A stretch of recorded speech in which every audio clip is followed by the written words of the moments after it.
পুরনো পথে হাঁটছে সরকার।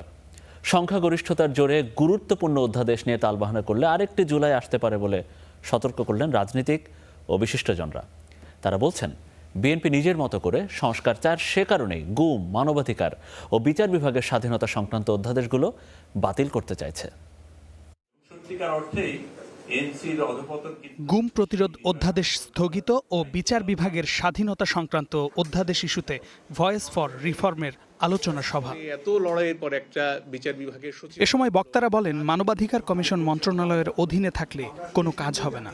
2/3 সংখ্যাগরিষ্ঠতার সরকার দেশের জন্য মঙ্গলজনক নয় বলে মন্তব্য করেন তারা। 14 জনের মধ্যে 10 জন যেই কোনো কোনো ক্ষেত্রে হয়তো ওই যে 11 জন 9 জন তারা যে হায় যুক্ত করেছে, তো বাকিটা তো নোট অফ ডিসেন্ট দিয়েছে। তো নোট অফ ডিসেন্ট তো তাহলে আমাদের বিবেচনায় নেওয়া উচিত। তো এটা তো একটা অযৌক্তিক যুক্তি। গদি একই থাকে এবং একজন আরেকজন ওই গদির জায়গায় আরেকজন বসে, তাতে খুব বেশি পার্থক্য হয় আমি মনে করি না। এবং আমি সত্যিই মনে করি যে কোনো রকমের নিয়ন্ত্রণ যদি না থাকে, তাহলে ফেরেশতা ওখানে বসলে সেও অনিয়ম করবে।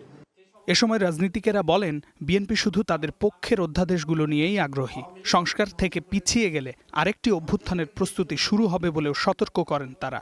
তাদের সুবিধাগুলো তারা করবেন, যেগুলো তাদেরকে মনে করবে তাদের ক্ষমতাকে ব্যালেন্স করবে, সেটা তারা করবেন না।